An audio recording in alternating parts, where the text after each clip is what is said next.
बैठ जाओ आप उसके लिए।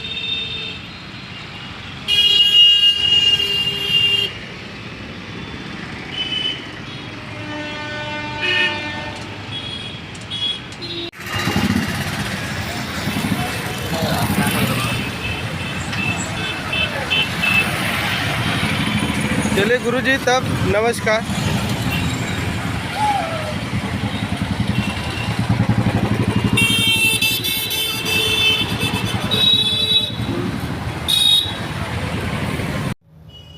महाराज जी, अपना परिचय दीजिए सबसे पहले। मैं प्रोफेसर योगेंद्र यादव कानपुर से हूँ और पिछले 2005 से पर्यावरण के क्षेत्र में जो काम कर रहा हूँ। महाराज जी, हमने देखा अभी आप पैदल यात्रा कर रहे हैं, अभी हरिद्वार से गंगा सागर जा रहे हैं, इसका क्या उद्देश्य है? देखिए, यात्रा का उद्देश्य ये है कि आपने भी पढ़ा होगा कि तमाम सभ्यताएं हमारी इस सभ्यता के पहले समाप्त होगी और जो हमारी सृष्टि का विकास है या भारत का विकास है या सारी सभ्यताओं का विकास है वो नदियों के किनारे हुआ। नदियों के किनारे सभ्यता का विकास इसलिए हुआ कि मनुष्य का जीवन जो है वो जल पर आधारित है, चाहे वो पीने के लिए पानी हो, चाहे खाना बनाने के लिए हो, चाहे नहाने के लिए हो, कपड़े धोने के लिए हो, सिंचाई के लिए हो। मनुष्य का कोई ऐसा काम नहीं है जो पानी के बगैर पूरा हो।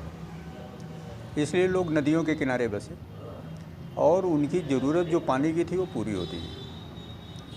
लेकिन धीरे धीरे क्या हुआ, बाकी जो नदियों से दूर रहे, जो गंगा की लाई हुई गाद से बनी जो धरातल था उस पर जो कर रहे थे, जो भूगर्भ जल होता है, क्योंकि पृथ्वी गोल है तो भूगर्भ जल को रिचार्ज करने का सबसे अधिक काम माँ गंगा करती है या उनकी जो सहायक नदियाँ हैं वो करती हैं। तो पानी पीने का जो हमें मीठा जल मिलता है वो रिचार्ज करने का काम गंगा करती है।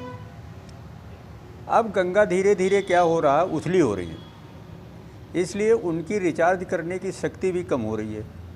आपने देखा होगा कि अगर आप पिछले 10 साल में पहले आपने जो नलकूप लगाए होंगे, वो अगर 50 फीट पर पानी आ रहा होगा तब 100 फीट पर पानी आ रहा है। धीरे धीरे भूगर्भ जल की मात्रा कम होती जा रही है और हम उसे लेते जा रहे हैं। जिस दिन ये मीठा जल समाप्त हो जाएगा उसी दिन सृष्टि के अंत की शुरुआत हो जाएगी। अगर हम नहीं चेते और गंगा के साथ इसी तरह से, चाहे वो प्रदूषण के रूप में हो, चाहे उनकी धारा को अवरुद्ध करके हो, अन्याय करते रहे, तो निश्चित रूप से आने वाले समय में इस मानव सृष्टि के लिए ही खतरा है। और यही उद्देश्य है लोगों को जागृत करने का कि अब गंगा को बचाने का सिर्फ सरकार का ही उत्तरदायित्व नहीं है, बल्कि इस पृथ्वी पर रहने वाले एक एक व्यक्ति का उत्तरदायित्व है। महाराज जी, एक सवाल ये है कि प्रधानमंत्री नरेंद्र मोदी ने नमामि गंगे परियोजना शुरू की थी 2014 से, जब वो प्रधानमंत्री बने थे। तो आप अभी गंगा सागर से, हरिद्वार से वाराणसी तक आए हैं, आपको गंगा में कितना साफ सफाई दिखा है? देखिए, साफ़ सफाई का स्तर जैसे हम हरिद्वार से आगे बढ़ते जाते हैं, हरिद्वार से आप बिजनौर आए, बिजनौर से अमरोहा आए, अमरोहा से आप जो है संभल आए, संभल से बदायूं आए, बदायूं से आप फर्रुखाबाद तक आए। फर्रुखाबाद के पहले पहले का जो गंगा जल है वो शुद्ध है, क्योंकि उधर के लोग जो है ज़्यादा सेंसिटिव भी हैं और ज़्यादा गंदगी नहीं करते हैं। लेकिन जैसे जैसे हम बदायूं से जब आगे बढ़ते हैं, फर्रुखाबाद से आगे बढ़ते हैं और कानपुर तक आते हैं, तो गंगा का पानी पीने लायक नहीं रह जाता। आप गंगा में खड़े होंगे तो गंगा का पानी, अगर आप फर्रुखाबाद के उस तरफ खड़े हुए तो बहुत स्वच्छ और निर्मल आपको नीचे तक दिखाई देता है, और यहाँ से खड़े होंगे तो आपको गहरा काला दिखाई देगा। तो ये गंगा के जल में, गंगा को तो प्रदूषित हो रही है, लेकिन प्रदूषण का कारण ये नहीं है। अगर गंगा में जल की मात्रा बढ़ा दी जाए, जैसे जितना पानी पहाड़ों से आ रहा है वो हम डैम में संग्रहित करने के बजाय बिजली के नाम पर उसको छोड़ दें, तो निश्चित रूप से गंगा आपकी साफ़ हो जाएगी। गंगा को सफाई करने का जो स्वांग होता है, जो इन्होंने किया, मोदी जी ने किया नमामि गंगे का, उसका भी हमने देखा कि उनके लोग खड़े रहते हैं और जैसे ही आपने पॉलीथीन डाला वैसे ही वो उठा लेते हैं और उठा करके डस्टबिन में डाल देते हैं। तो बहुत कुछ तो उन्होंने काम किया है, लेकिन हमें पॉलीथीन उठाने की क्या ज़रूरत है। पॉलीथीन दो प्रकार की होती है, एक जो रिसाइकिल हो जाती है और दूसरी जो रिसाइकिल नहीं होती।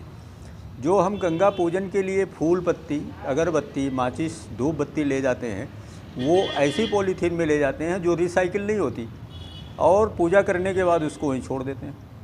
अगर सरकार इतना कर दे कि ये जो रिसाइकिल नहीं होती है प्लास्टिक, उसको बनाना बंद कर दे, तो गंगा में प्लास्टिक का प्रदूषण ख़त्म ही हो जाएगा। क्योंकि उसको अगर छोड़ भी आ पाएंगे तो दूसरे दिन चुनने वाले जो लोग हैं वो जा कर के बीन लेंगे और बेच देंगे, उससे उनकी रोजी रोटी चलेगी, उनका परिवार पलेगा। तो कोई छोड़ेगा नहीं। एक भी पॉलीथीन कहीं भी होगी, गंगा के बीच में होगी, तो नाव से ले जा कर के उठा ले आएंगे। तो बनाने के बजाय गंगा की सफाई पर जो पैसा माननीय प्रधानमंत्री जी खर्च करते हैं, मेरा मानना है कि अगर उसको डैम के आकार को बढ़ाने में कर दें, क्योंकि बिजली भी आज एक ज़रूरत है। बगैर बिजली के मनुष्य के अपनी जीवन की कल्पना नहीं कर सकता है। इसलिए और इतना बढ़ा दें कि बारिश का पानी भर लें उसमें डैम में, और उससे जो है साल भर पूरी बिजली बनाते रहें। अगर थोड़ा बहुत कम पड़ता है तो जो पहाड़ों से गंगा जल आ रहा है उसका 1/4 ले लें, और 3/4 अगर जल छोड़ दें, तो ये गंगा पूरी आपकी लबालब भरी रहेगी, और इस तरह से बिजली बनाने का काम हो जाएगा, और गंगा भी निर्मल और स्वच्छ रहेगी। दूसरा कारण क्या है कि इनके डैम का आकार छोटा है। बारिश में क्या करते हैं, जब गंगा भरती है तो ये डैम इनका भर जाता है, तो वो पानी पूरा डैम का भी छोड़ देते हैं। तो जहाँ बारिश नहीं होती है वहाँ भी कटाव हो जाता है, खेत तमाम समाप्त हो जाते हैं। संभल और फर्रुखाबाद ज़िले में हज़ारों हेक्टेयर ज़मीन आप समझ लीजिए इसमें गंगा में समा गई इस बार, जबकि वो बारिश नहीं हुई। पहली बार 2 महीने तक सिर्फ डैम का पानी छोड़ने की वजह से 2 महीने तक किनारे भरे रहे, और किसान जो फसल लेते थे वो फसल नहीं ले पाए, सिर्फ एक ही फसल ले पाए। तो इस तरह से इससे नुकसान होता है। अगर सरकार सफाई पर जो पैसे खर्च कर रही है वो डैम का आकार बढ़ाने में कर दे, और उसमें बारिश का पानी भर ले, तो बाढ़ की समस्या से भी निजात हो जाएगी, और क्या होगा, बिजली भी बनेगी, और गंगा जो